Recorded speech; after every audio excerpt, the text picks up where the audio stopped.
بسم الله الرحمن الرحيم. الحمد لله رب العالمين، والصلاة والسلام على سيدنا وعظيمنا وحبيب قلوبنا وشفيع نفوسنا أبي القاسم محمد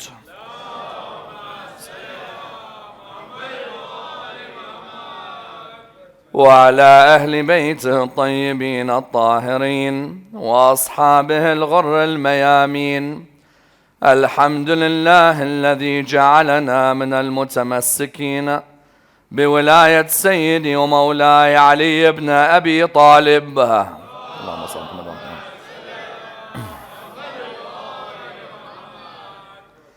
الحمد لله الذي هدانا لهذا وما كنا لنهتدي لولا أن هدانا الله. أما بعد، يقول الله في كتابه الكريم: بسم الله الرحمن الرحيم. ألف لام ميم، ذلك الكتاب لا ريب فيه هدى للمتقين الذين يؤمنون بالغيب ويقيمون الصلاة ومما رزقناهم ينفقون. The first of our salawat in honor of Rasulullah Muhammad sallallahu alayhi wa sallam.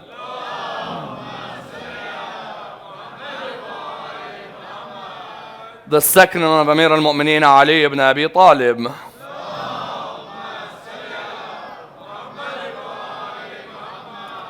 The third, with your loudest voices, in honor of the Imam of our time, Imam Sahib al-Asr wal-Zaman.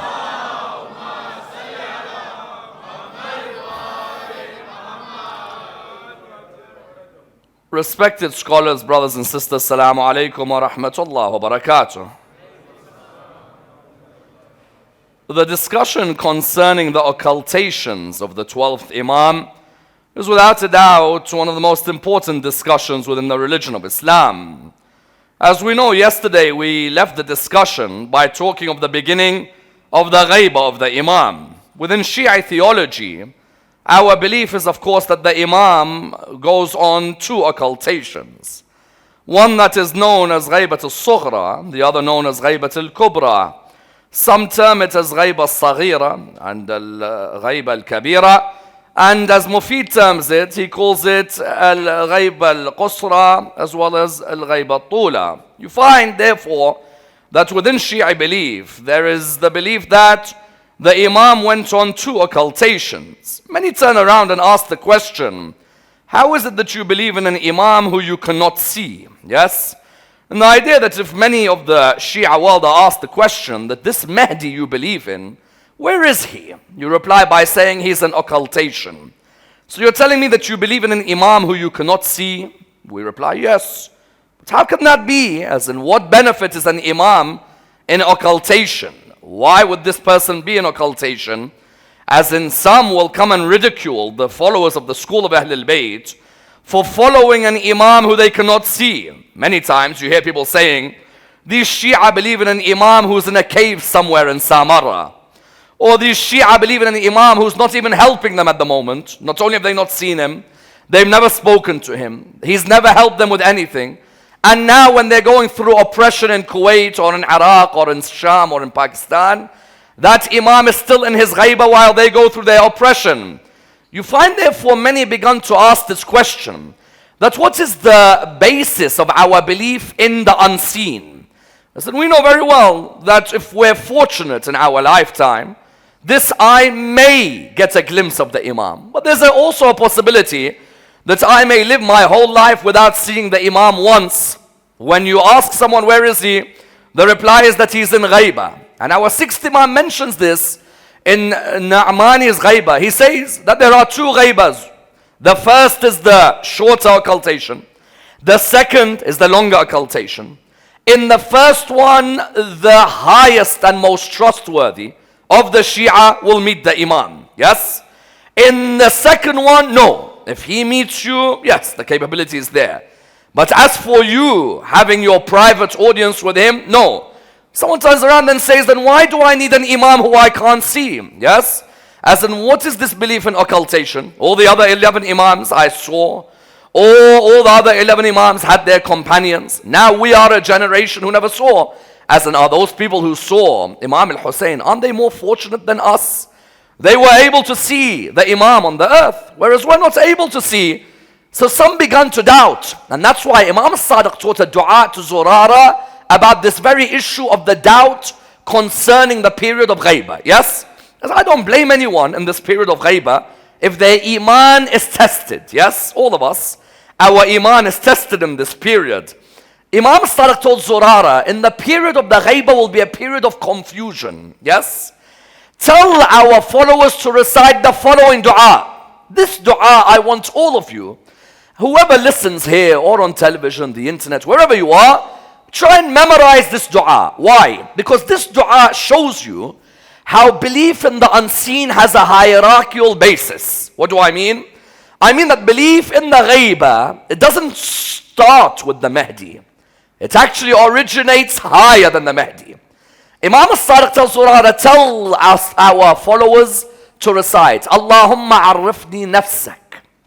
Many of you have heard this. Allahumma arifni nafsak. فَإِن لَمْ تُعَرِّفْنِي نَفْسَكَ لَمْ أَعْرِفْ رَسُولَكَ.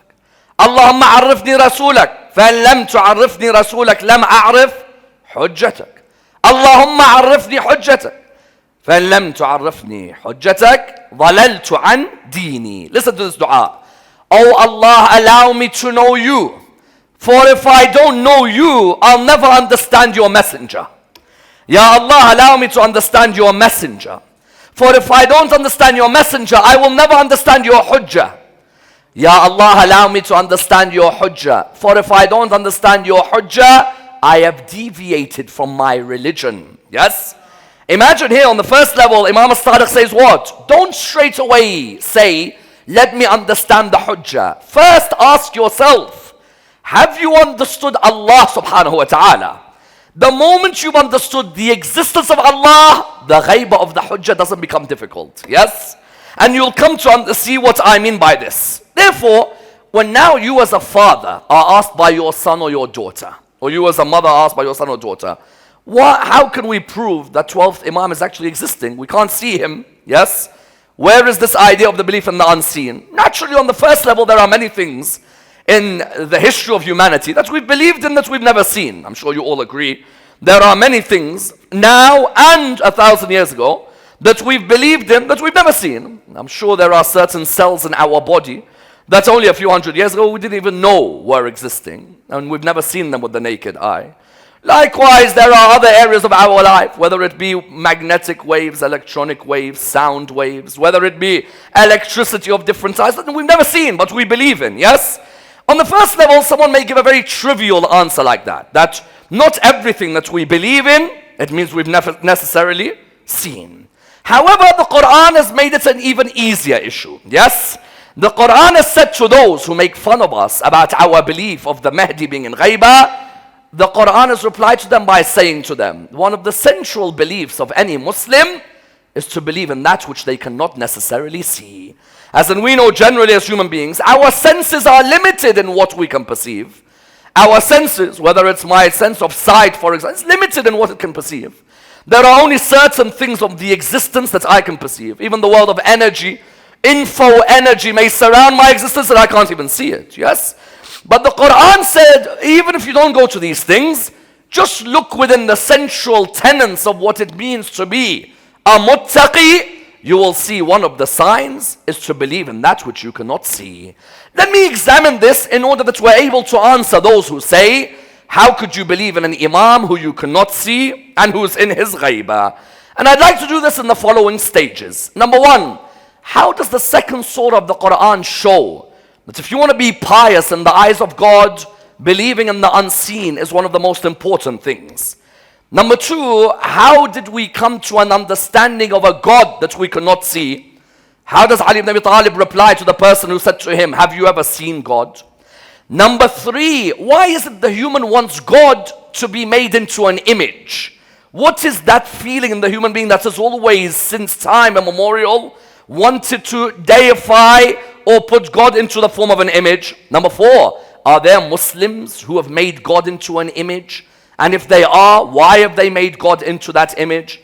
Number 5, what other creations of God in Islam do we have to believe in and we've never even seen in our life? Number 6, how did Islam get saved? Because the Prophet went on a night of ghaibah. And what was that night of ghaibah that the Prophet went on? Number 7, what's the difference between a prophet whose ghaibah is in the heavens and a prophet whose ghaibah is amongst the people of the earth? Number 8, the fact that we can't see him. Does that mean that we can't communicate to him and that he's not around us?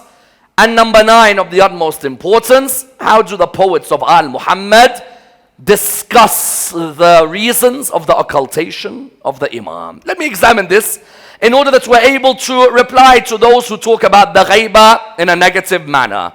All of us strive to be pious in this world, yes? Another word for the word muttaqi is God conscious. We all strive to be amongst the God conscious. And we know very well that the criteria for being those people who are revered by Allah subhanahu wa ta'ala is not your race, nor is it your color, nor your ethnicity, nor your wealth, nor your education. Rather, the criteria is what? Is that your taqwa precedes everything. In the Quran, when Allah talks of taqwa, we all want to be muttaqeen in Ramadan, yes? Shahr Ramadan, I think everybody here in this room wants to be counted and raised as one of the muttaqeen on the Day of Judgment. In the Quran, what does Allah say is the criteria for being one of the muttaqeen? The Quran in Surah Al-Baqarah begins with a monumental verse. Bismillah ar-Rahman ar-Rahim. Alif Lam Mim. ذَلِكَ الْكِتَابُ لَا رَيْبَ فِيهِ هُدًى لِلْمُتَّقِينَ. Yes, that book, there is no doubt within it, on it. It is a guidance for whom? For those who are conscious of Allah's presence. Who are those people? Criteria number 1. الَّذِينَ يُؤْمِنُونَ بِالْغَيْبِ. Yes? Imam, we say he's in ghaibat, correct? Quran says the first criteria for a muttaqi, not Muslim, not mu'min, muttaqi, is that they believe in the unseen. Why? It's quite obvious. Because the most important pillar in the religion of Islam is believing in a God who you cannot see. Do you agree? As in all of us here as Muslims, all of us did not see Allah with our eyes. We saw Allah with our hearts, yes? The heart being the seat of the intellect. I saw Allah with my intellect, not with my eyes. As in, let's get something clear. When the Quran says those who believe in the unseen are muttaqeen, it's not just saying have a leap of faith and just believe in the unseen. No. The belief in the unseen requires prerequisites. Allah didn't just want you to believe in Him because the Quran said believe in that which you cannot see. Allah wanted reflection, contemplation, pondering, to ask about His existence. Yes? Allah didn't want a group of people who said, okay, we just want a big leap of faith. That's why we believe in God. Yes? No.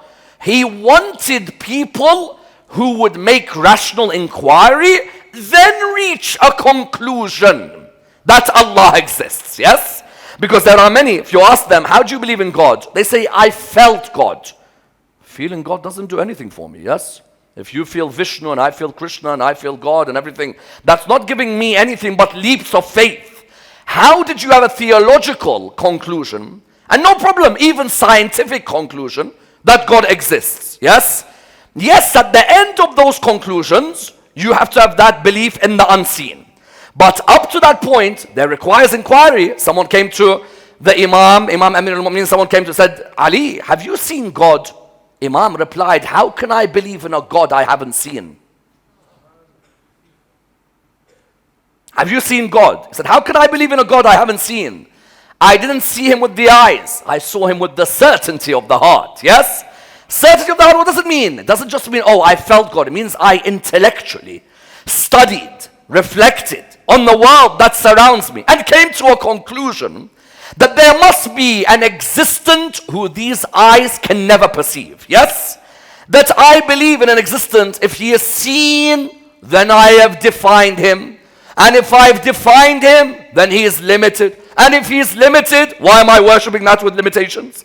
Therefore, Ali ibn Abi Talib would say that the Lord that we believe in, when we say believing in the unseen, doesn't mean you just make a jump and say, I believe in the unseen. It means no. It means ask, inquire, and then you'll reach a conclusion of a Lord who these eyes, as the Quran says, لا تدركه الأبصار. Vision will never perceive Allah subhanahu wa ta'ala. And that's why you find many times the Imams of Ahlul Bayt, if people came to ask them about Tawheed, the main pillar of Islam, the Imams wouldn't just say to them, oh, Quran says, الَّذِينَ يُؤْمِنُونَ بِالْغَيْبِ, that means you have to believe in God. You'll never see God. No, the Imams would say, ask us, and we'll answer you. That person who came to the sixth Imam said to him, Ja'far as-Sadiq, show me God. Imam as-Sadiq said to him, no problem. Here, there's the sun. Look at the sun. The person looked at the sun. A few seconds later, moved his eyes. Imam as-Sadiq looked at him and said, what's wrong? He said, the rays of light of the sun, they blinded me for a few seconds. He said, if you can't bear to see the creation, how do you expect to see the Creator? Yes? The creation, the sun you couldn't bear to see. The sun for a few seconds, I need to put on those sunglasses straight away. Yes? I have to put them on for a few seconds. And you want to see Allah subhanahu wa ta'ala? No. Allah subhanahu wa ta'ala, part of our belief is we believe in the unseen. That vision cannot perceive. Not that I just want to jump a leap of faith. Yes? No. Another person came to Imam as-Sadiq. Many of you have heard this and many of the majalis before. That person who came to Imam as-Sadiq said to him, if God exists, can he fit the whole universe into an egg? Without the egg getting bigger or the universe getting smaller? Impossible. How? Universe, egg. Can he fit the whole universe into an egg without the egg getting bigger or the universe getting smaller? Ja'far as-Sadiq said, easy. He said, how?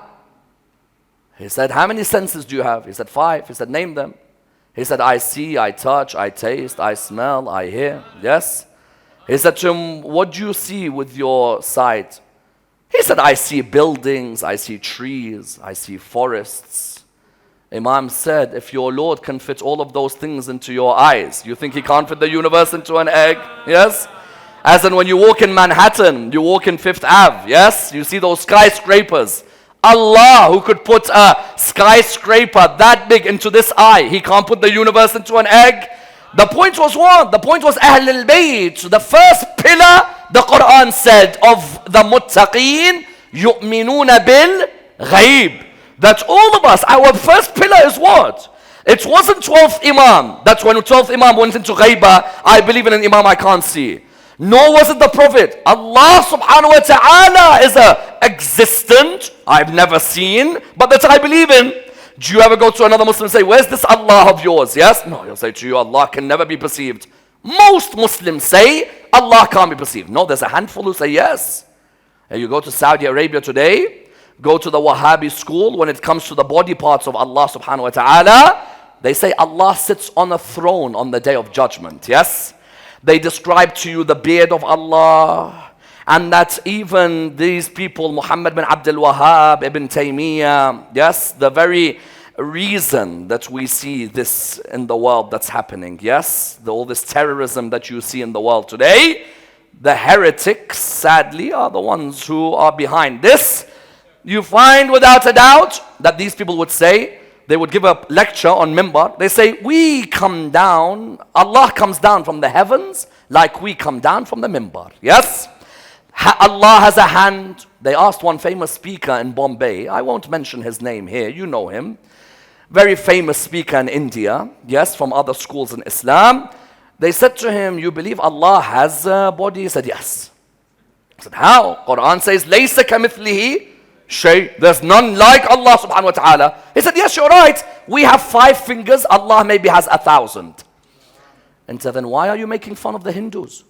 What's the difference?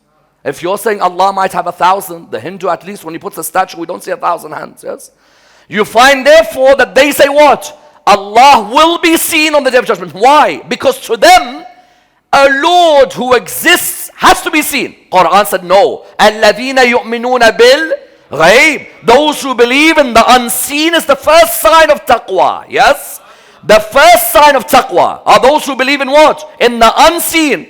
Abu Hanifa and Bahlul, when Abu Hanifa used to believe shaitan will not burn in hell. Because he said shaitan's burned from fire. He's made from fire. So fire cannot burn in fire. Abu Hanifa used to say, what else? That all of our actions are predestined by God. We have no choice. Abu Hanifa used to say, God will be seen on the day of judgment. Why? Because everything that exists has to be seen. Bahlul picked up a piece of clay one day, threw it on Abu Hanifa's head. Abu Hanifa was in extreme pain, took Bahlul to court. Bahlul running around the court, the judge is there. Abu Hanifa, what's wrong? He said, do you see how much pain I'm in? This Bahlul threw a piece of clay on me. Judge said, Bahlul, you did? He said, yes, I did. I threw it. Which criminal admits? He said, yes, I did. I'm the one who threw it. He said, what do you mean you threw it? He said, I'm the one who threw the piece of clay. He said, how? He said, Abu Hanifa says, Shaitan will not burn in fire because he's made from fire. I picked up clay, threw it on clay, clay got hurt. Yes? Second reason he said what? Bear with me and understand. Second reason he said, Abu Hanifa, are you in pain? He said, yes, I am. He said, you said everything that exists will be seen. Where's your pain? Yes? Where's your pain? You're in pain. You don't say, oh, my pain is on the third quarter of my... You don't describe pain like that, yes? And then he said to him, Abu Hanifa, you are the one who says, all of our actions are predestined by Allah. Therefore, it wasn't me who threw it. Allah made me throw it on you, yes? Because those who say all of our actions are predestined by God, those people, why do they say things like that? Because when they want to do haram, they say, Allah made me do haram, yes? That's all the politics of the kings, such beliefs, yes? Like Ibn Ziyad said to Bibi Zainab, what do you think of what Allah done to Hussein? Ibn Ziyad said to Bibi Zainab, what do you think of what Allah done to Hussein? And she replied by saying, I saw nothing but beauty. Yes? What do you think? You're going to get to me? Yes? I know it wasn't Allah subhanahu wa ta'ala. I know it's not. It's your hands. But even with your hands, I saw nothing but beauty. Let's have a first salawat, inshallah, on that honor.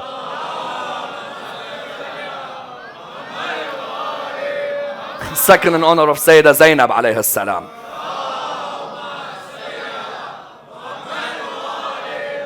Third in honor of Imam Sahib al-Asr wal-Zaman.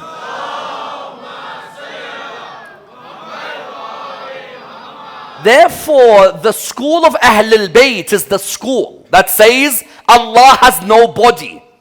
Other Muslims in the world today, half of them agree with us, especially those who took Mu'tazili inclination in their theology. Otherwise, the other half, no. Allah is on a body. And would you believe, I read a hadith once, Allah on the Day of Judgment sits on a throne. To his right is Rasulullah. To his left is Muawiyah bin Abi Sufyan. Yes? Yani Muawiyah has quite a graduation. Yes? Even Uthman doesn't get there. Ammar doesn't get there. Muawiyah jumped. As in, you can't be that obvious with hadith propaganda. I don't mind. Listen, if you're going to make up hadiths, try and make them up in a better way. Yes? This is not the best way to make up hadith. There's other ways to make up hadith. Do you agree? Yes? Putting Muawiyah there. Put someone else. It's a make-up. Say Salman, Abu Dhar. No problem. You're putting him to the side. Therefore, those who come and always say to me, let's have Shia-Sunni unity. No doubt. I'm a firm believer that Muslims have to be tolerant of each other's beliefs. Even if we agree to disagree, there has to be akhlaq, the way we talk. But Shia-Sunni unity doesn't begin on imamah. Let's begin with tawheed. Then we'll get to imamah, yes? Because in tawheed, if you believe Allah has a beard and a shin, and you know what they say? Allah puts his foot in hell because there's too many people. Puts his foot down so there's more space in hell. You know, they came to sixth Imam. They said to him, someone said to him, Allah sits on a throne. He said, what do you mean? He said, in the Quran you say Ayatul Kursi. So he must sit on a throne. Sixth Imam says, then why are we worshipping Allah? We should worship the throne. Because a throne that can carry Allah should be worshipped. Yes? Where are you going with that? You're telling me that Allah sits on a throne. Bring me the throne. Let's worship the throne. Yes? How dare you even think that Allah subhanahu wa ta'ala. But that's something in the human being. What do I mean? The human, sometimes out of their jahl, sometimes out of their sincerity, they want an Allah they can touch, feel, hug. Yes? The Jews at one time believed Uzair was the son of God. Yes? The Christians at one time believed Jesus was God on earth. Then you came to the Christian, you said, hold on, when God is in heaven, is he still on earth? He says, no, he's in heaven and earth. No. But when he's in heaven, who's the one on earth? That's him as a human on earth. Then the theology becomes wishy-washy, yes? Then you're not sure about the theology anymore. Hindus believe in one God, no doubt. But there is a yearning in the human sometimes because of the love of God to put images. Someone says, is that shirk? The imaging of God, making statues? Because Hindus believe in one God. Yes, that's shirk. Why? Shirk is not to believe only in more than one God. It is also to put partners to Allah subhanahu wa ta'ala. Yes? And it is also what? To make images of Allah subhanahu wa ta'ala. Yes? Because someone, when he says to me, the Hindu brethren believe in one God, I say, I agree. But we can't have Allah be put in an image. Why? Because 1 year, it will be an image. Another year, it will be sujood to the image. Another year, that image, you look at it and you think it is God. Therefore, Islam would be very clear from the outset. Lan tarani, Allah tells Nabi Musa, when the children of Israel say, can we see God? Allah replies, Lan tarani. Lan litta'bid. What does that mean? Lan in Arabic means forever. Yes? That means you will never, forever, not a chance, whether in dunya or akhirah, will ever see Allah subhanahu wa ta'ala. If you doubt it, then why have we said to you, الَّذِينَ يُؤْمِنُونَ بِالْغَيْبِ? Yes? الَّذِينَ يُؤْمِنُونَ بِالْغَيْبِ is what? First criteria, believing in Allah subhanahu wa ta'ala. And that's why when Imam al-Sadiq told Zurara the dua, what was the first part? Allahumma arifni nafsak. فَإِنَّكَ إِن لَمْ تُعَرِّفْنِي نَفْسَكَ لَمْ أَعْرِفْ رَسُولَكَ. Yes? Ya Allah, let me know you first. Because without knowing your ghaybat, I will never know Rasulullah and Imam al-Hujjah. Yes? Because when people come and tell me, what's this ghayba? Hold on a minute. You believe in a God you can't see. Then what's your problem with an Imam I can't see? Yes? And a God who you can't see, then what do you have after that? When the moment I realized Allah, understood Allah, believed in Allah, after that, everything Allah told me, which I cannot see, I believed in because I understood Allah subhanahu wa ta'ala. What do I mean? My brothers who make fun of me about the Mahdi, excuse me, my brother, when did you have lunch with Jibreel? He says, what do you mean? I said, Jibreel, you know, angel. How was lunch with him? He says, what do you mean? Jibreel, no one can see him except, let's say, the prophets. I said, so you believe in an angel who you've never seen? Yes? Where is he? Says he's in occultation, no one can see him. In other words, you believe in an angel with wings. Yes? And an angel with wings. And you call me crazy for believing in a human being? Yes? An angel. Why? Because Allah in the Quran said, الَّذِينَ يُؤْمِنُونَ بِالْغَيْبِ. First criteria, Allah. Second, His malaika. Yes? Has any of the Muslim world ever seen it in Jibreel, Mikael, Israfil? Inshallah, we never see Malik al-Maut. We're probably going to have to. Have any of us ever seen them? No, we haven't seen them. Do we all have to believe in them? If you don't believe in the malaika, can you be a Muslim? No. Quran many times says, the righteous are those who believe in Allah, the book, His angels. Yes. Then what else? Any of you ever seen the jinn? Inshallah, none of you have seen the jinn. Yes, inshallah. And I pray that you don't come across any. Leave them to their world. Do you believe in the jinn? Unless any of you here are ma'soom, I think there's one famous jinn who's been whispering in your ear his whole life. Yes?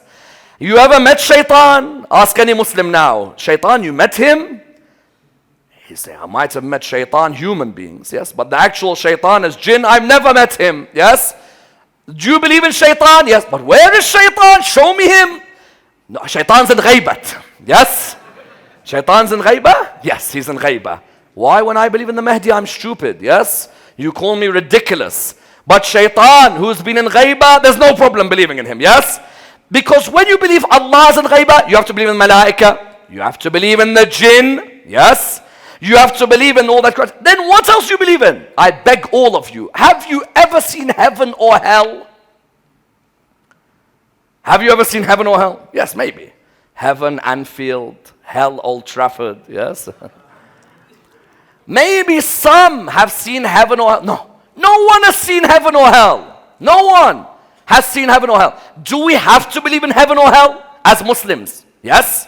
You have to believe. Let's say someone gives you different philosophical, mystical opinions about heaven and hell. Doesn't matter. Quran mentions Jannah and Jahannam. Quran mentions. Where is heaven and hell? Show me. Show me with these eyes. Quran said, الَّذِينَ يُؤْمِنُونَ بِالْغَيْبِ. Yes? Those who believe in that which they cannot see. Yes? The day of judgment. I don't know what's going to happen on that day, but I have to believe in the unseen. I have to believe it's going to happen. Yes? In other words, what are we saying? The Quran from the very outset said one of the signs of taqwa is believing in ghaibah. Yes? That a person who believes in the unseen, not haphazardly believes in the obscene. Yes? There needs to be narrative, theological discussion, contemplation of these issues, Quranic evidences. But the bottom line was what? That Allah is in the unseen, Malaika unseen, Shaitan and the jinn unseen, death and heaven and hell are unseen, heaven and hell are unseen. Therefore that was the criteria from the very origin. That anyone who has a doubt about the Mahdi, firstly, الَّذِينَ يُؤْمِنُونَ بِالْغَيْبِ. Secondly, were there prophets of Allah who went on the ghaibah? None more clear than the Prophet Muhammad sallallahu alayhi wa sallam. This religion would not have been saved if it wasn't for a moment of ghaibah. Yes? Many times Muslims try to explain Islam by saying the whole of the seerah of Rasulullah was rational. There's none of this ghaibah, Mahdi, occultation, messianism. Hold on a minute. On the night of Hijrah, how did Rasulullah get out of that house? When all the tribes of Quraysh said, we're going to kill Muhammad, yes? All of them said that we're going to kill him in his house. Rasulullah came to Amir al-Mu'mineen. Imam at that time, how old was he? Imam was 23. He came to him, he said, Ali, would you sleep in my bed tonight? This is their plan. He said, Ya Rasulullah, will you be at peace? Will you be secure? Yes? He said to him, yes. He said, then my soul be sacrificed for your soul. My body be sacrificed for your body. The poet says, there is a difference between the man who runs after you to the cave than a man who you ask to sleep in the bed. Yes? Of course, there's a difference. When you ask this man to sleep, you didn't ask anyone else to accompany you anywhere else. Yes? This man, you said to him, would you sleep? He said, yes. That night he slept. These people wanted to all stab him. Why did 40 of them want to stab him? Why not one? If one stabs him, then there's blood feud going to happen. If 40 stab him, you don't know who was the first to put the knife in. There's a cover-up. Even when they kill any dictator in a country, 40 or 30 guards shoot him at the same time. So you don't know which one was the actual killer. So there's no revenge mission taking place. That night when Rasulullah left the house, how did he leave? Did he say, oh, salam guys, how are you? Good to see all of you. I'm just going to go Medina. You guys stay here. No. وَجَعَلْنَا مِنْ بَيْنِ أَيْدِيهِمْ وَجَعَلْنَا مِنْ بَيْنِ أَيْدِيهِمْ سَدًّا وَمِنْ خَلْفِهِمْ فَأَغْشَيْنَاهُمْ فَهُمْ لَا يُبْصِرُونَ. We created a barrier in front of them and a barrier between them so that they could not see where he is heading. Yes? Tell me, Allah wasn't thinking later people might doubt Islam because his Prophet Allah gave him something which others didn't get? No. I, your Lord, when I want my Messiah to go into ghaibah, none of you can stop that ghaibah, yes? When my Messiah's life is in danger, then if I want, I'll take him away from your eyesight, yes?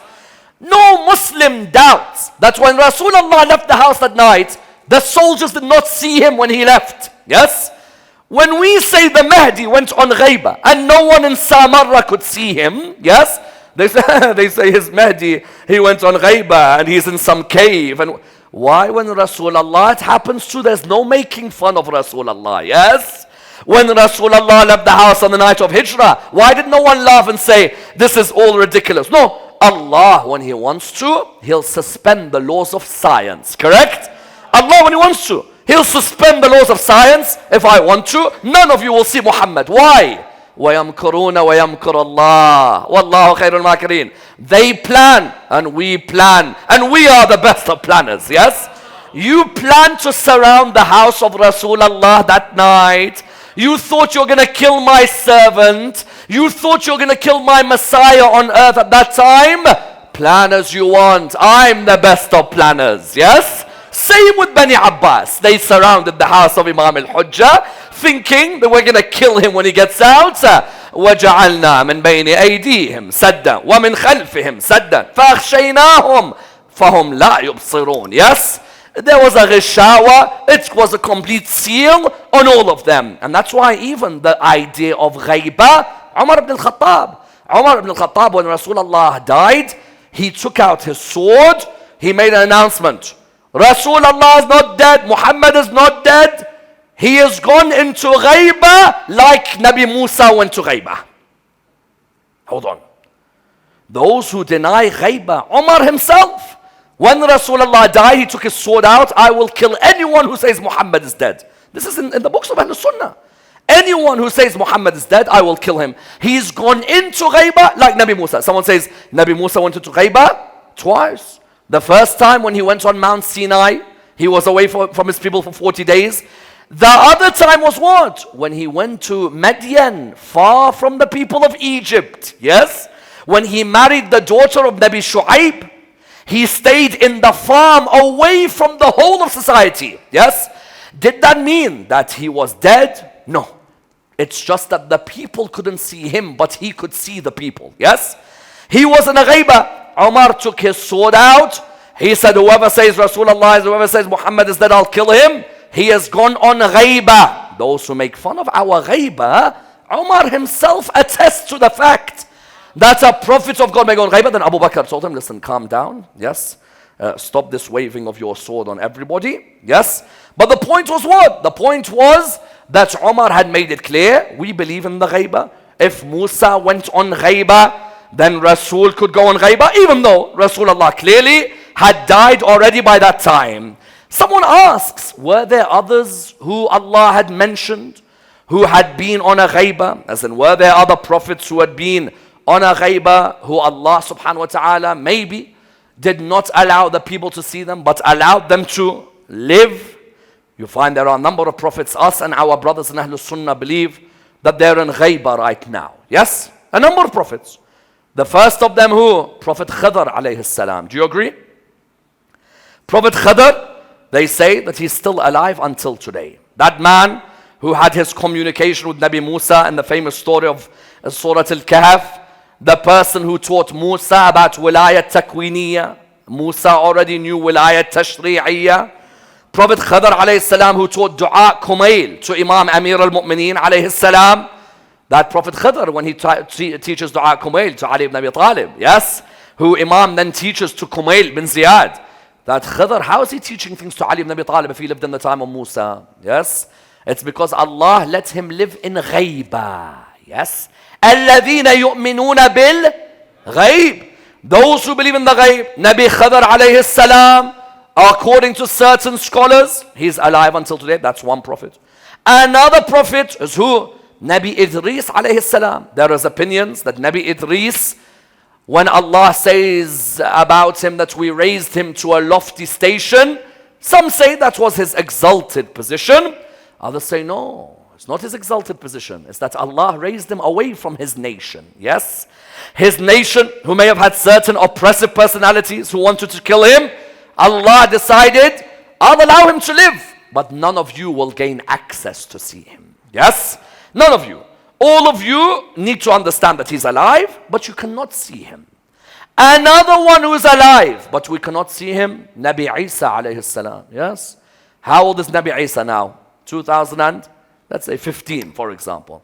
Tell me, I remember once someone in my face said to me, he said, Nakshwani, where's your Mahdi? In my face. Yes? It was a Q&A. He tried to be rude, said, where's your Mahdi? I said to him, where's your Isa? He said, sorry? I said, where's your Isa? I haven't seen him recently. Of course, he's my Nabi Isa. But the way he spoke, yes. To me, where's your Mahdi? I said, where's your Isa? Recently, have you spoken to him or no? So he's in Ghaiba. I said, so why can't you apply the same to the 12th? Oh, but. I said, no need for buts. Yes, stop there. It's good for you and good for our health and your health and the whole of humanity that you stop there. Yes? You can't tell me Nabi Isa, you believe that he's in Ghaiba. Yes? But when it comes to the Mahdi, no. Why? Allah subhanahu wa ta'ala, who wanted Nabi Isa to stay alive, but that you couldn't see him. And subhanallah, Nabi Isa, when he returns, does he lead the Mahdi in salah or the Mahdi leads him in salah? Yes. When Nabi Isa returns, the 12th will lead Nabi Isa in salah, because the 12th is the son of Fatima al-Zahra. And Nabi Isa is the son of Maryam, and Fatima Sayyidat Nisa al-Alameen. Yes? Therefore, Khabar, Isa, Idris, and I could go on, Ilyas, and I can name you others who have existed, but they're in Ghaiba. Yes? Shaitan exists, Ghaiba. Malaika exists, Ghaiba. Anbiya exists, Ghaiba. Now, is there a difference between Anbiya when it comes to their Ghaiba? Yes. Some Anbiya, maybe Allah raised them to the heavens. Yes. Other Anbiya, maybe in Ghaiba, but you still have access to them. What do I mean? Nabi Musa alayhi salam was in Ghaiba from his people. Yes. When he was in Madian. But you can still have access to him. You may not recognize him, but he recognizes you. Yes. Let me give you another example. They asked Imam al-Sadiq salawatullah wa salamu alayhi. Asked Imam al-Sadiq about the 12th Imam when he's in Ghaiba. Yes? Can we see him? What is his position like? He replied like Nabi Yusuf alayhi salam. Yes? Nabi Yusuf was in Ghaiba from his brothers. Does that mean he didn't exist for them? No. They were able to come to him, talk to him, see him, ask for help when there was a drought in the area. Yes, when they came to see him, not knowing that now he's the treasurer of the whole of Egypt. When they came, they saw him. Was he there? Yes. We're not saying when the 12th Imam is in Ghaiba, that means he's dead or something. He's with us. It's our sinful eyes that don't recognize him. Yes? Otherwise, the brothers of Yusuf Imam says, they recognized who? They didn't recognize the 12th, but did the 12th, they didn't recognize Nabi Yusuf, but did Nabi Yusuf recognize them? Yes.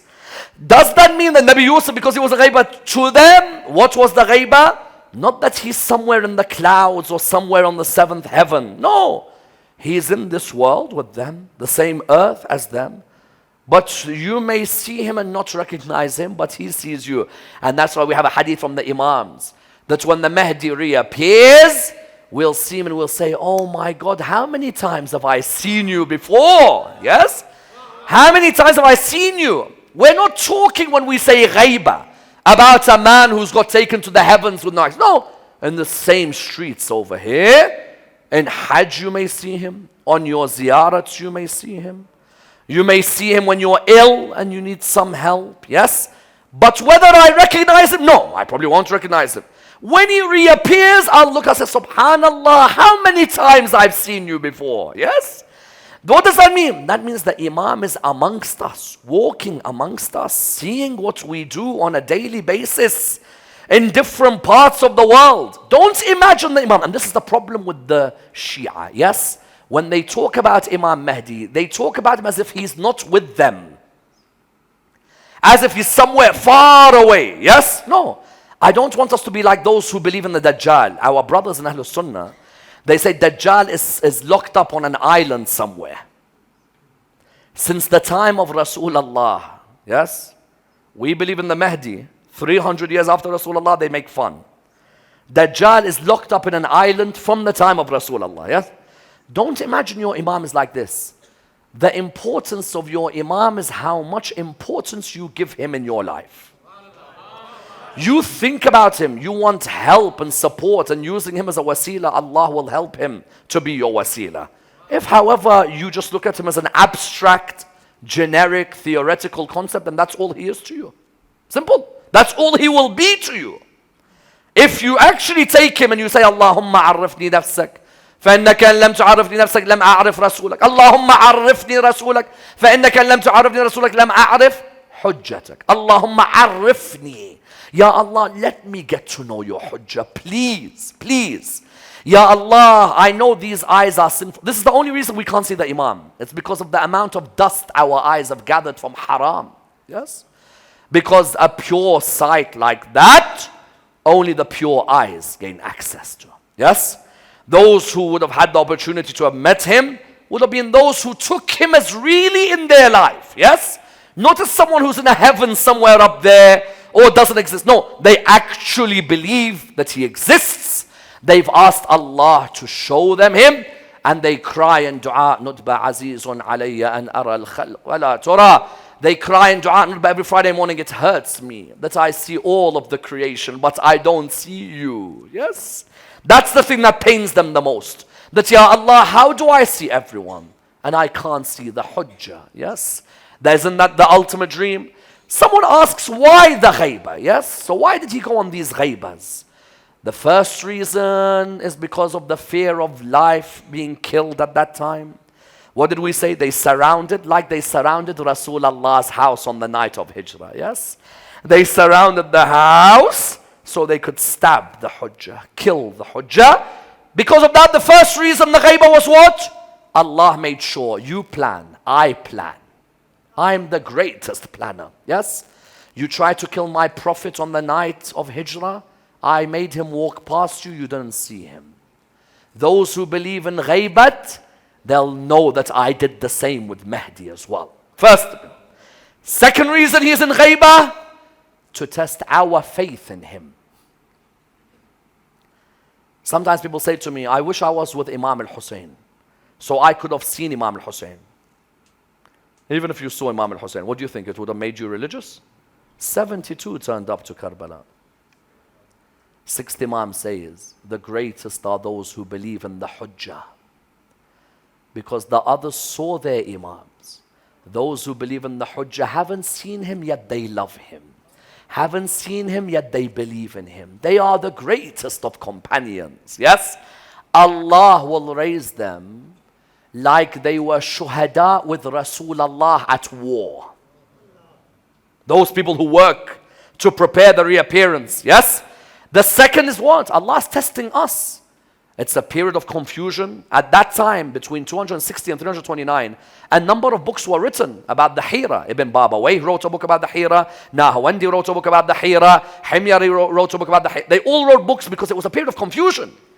And that's why 6th Imam tells Zurara, 2 du'as when you are confused about the 12th Imam. Ya Allah, Ya Rahman, Ya Rahim. Ya Muqallib al-Qulub, thabbit qalbi ala dinik. That dua is for the 12th Imam. Second one, Allahumma arifni nafsak. Allahumma arifni rasulak. Allahumma arifni hujjatak. So therefore the second one is what? How many of you will believe in him that when he reappears, you're ready to join him? Yes? Some people say, but wait, I want to see Khurasani, Sufyani, Dajjal. No. What if straight away Allah says, there you go. Dawood bin Qasim al-Ja'fari asked Imam al-Jawad. He said, oh Imam, Bada, erasure, applies with even the Sufyani. Isn't the Sufyani of the Hatmiyat? Isn't he of the certainties? Imam said yes. Can even occur with the Sufyani. Yes, Dawood bin Qasim in his conversation with Imam al-Jawad. That there doesn't even have to be a Sufyani. If Allah subhanahu wa ta'ala wants to, he'll test you there and then. 12th Imam's returned. Are you ready for him? Yes? That's the second of the ghaibah. The third, the third reason is that he would have never given bay'ah to a zalim or an oppressive khalifa. When you look at the Imams of Ahlul Bayt, each one of them had to see khulafa who were oppressive. Yes? Imam al-Hasan had to see Muawiyah. And Imam Zayn al-Abidin, Imam al-Baqir to see Bani Umayyah. Imam al-Sadiq, Imam al-Kadhim, Imam al-Rada, Imam al-Jawad, Imam al-Hadi, Imam al-Askari saw Bani Abbas.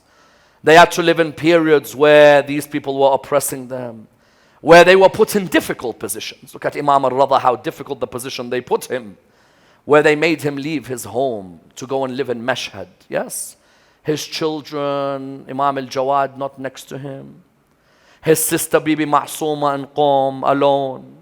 Other sisters, some went to Azerbaijan, some went to Afghanistan because of how much dhulm they faced. The third reason of the ghaibah was what? the 12th Imam would never have given bay'ah to a zalim. Never. Never.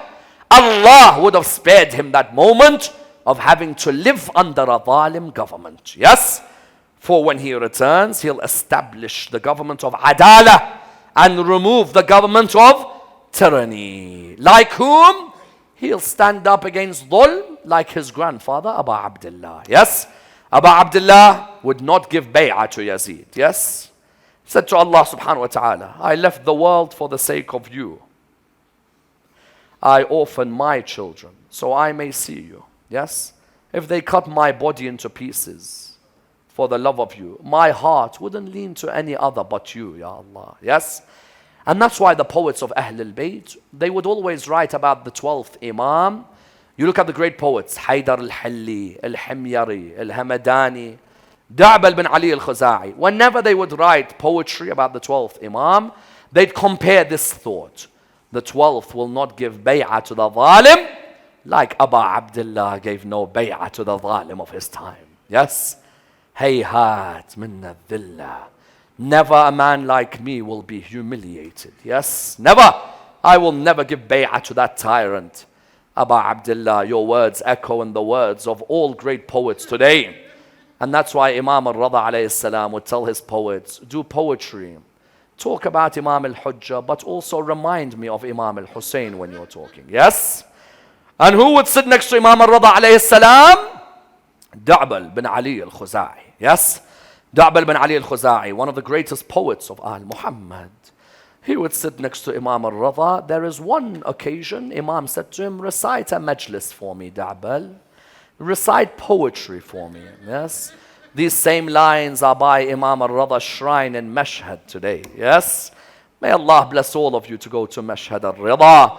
Those of you who haven't been, may Allah bless you to go and sit there next to Imam al-Rada. He said, Da'bal, recite for me a Masa'ib. Yes? You know what Da'bal recited? Straight away. أَفَاطِمُ لَوْ خِلْتِ الْحُسَيْنِ مُجَدَّلًا. Yes? Oh Fatima, had you seen Hussein lying on the ground? وَقَدْ مَاتَ عَطْشَانًا بِشَطِّ فُرَاتٍ. He died thirsty by the Furat. إِذَا لَلَطَمْتِ الْخَدْ. Fatima عنده. Fatima, you would have slapped yourself on your cheek had you seen. At that moment, when he said that, they said to him, Da'bal, stop reciting. Why? Said Imam al-Rada's fallen unconscious. He's fainted. Allahu Akbar. Why, oh Imam? Imam al-Rada had literally gone unconscious. He fainted. They go to the Imam, they go to him up again. He said, Da'bal, recite again for me. Yes?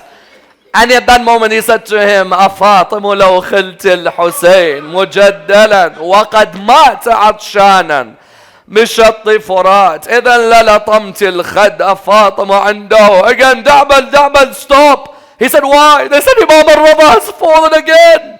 What is making Imam al-Rada faint when he hears this musibah? At that moment, Da'bal said, oh Imam, have I said something wrong about the musibah of Fatima al-Zahra alayhi salam? Listen to the reply. He said to him, no, Da'bal, you haven't. He said to him, oh Imam, then what's wrong with you? Why is it whenever I say, oh Fatima, you would have slapped yourself on the cheek? Why is it that you fall on the ground? He looked at him with the tears flowing from his eyes. He said to him, Da'bal, when you said that line, I saw my grandmother Fatima al-Zahra slapping herself in front of me. Imagine, he saw his grandmother Fatima in front of him, slapping herself in front of the musibah of Imam al-Hussein alayhi salam. But I want to ask Bibi Fatima one question. How do you slap her cheek that's already been slapped before? Yes? How do you slap your cheek when they slapped you behind the door when you were behind the door? That's why Imam al-Rada alayhi salam would never ever let go of the musibah of Hussein. Yes?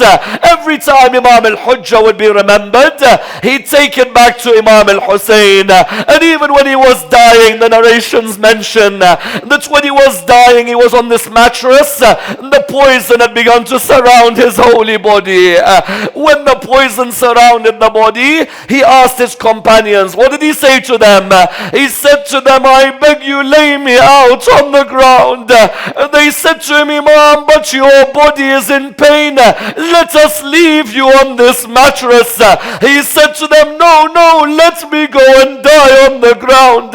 When they laid him on the ground, the tears began to come down from the eyes of the Imam.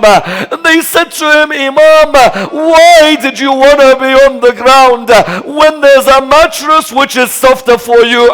Listen to his reply. He said, for a few moments, I wanted to feel what Abu Abdullah felt when he lay on the ground on the 10th of Muharram. How can I be on a mattress while the son of Rasulullah lay on the ground with nothing to protect him? Inna lillahi wa inna ilayhi raji'un. We pray to Allah subhanahu wa ta'ala to raise us with Muhammad and Al Muhammad. Ya Allah, allow us to be amongst the protectors of the ghaiba of Imam Sahib al-Asr wal-Zaman. Ya Allah, raise us with the Imam of our time. Ya Allah, hasten his reappearance. Ya Allah, remove all the confusion that may exist surrounding the Imam of our time.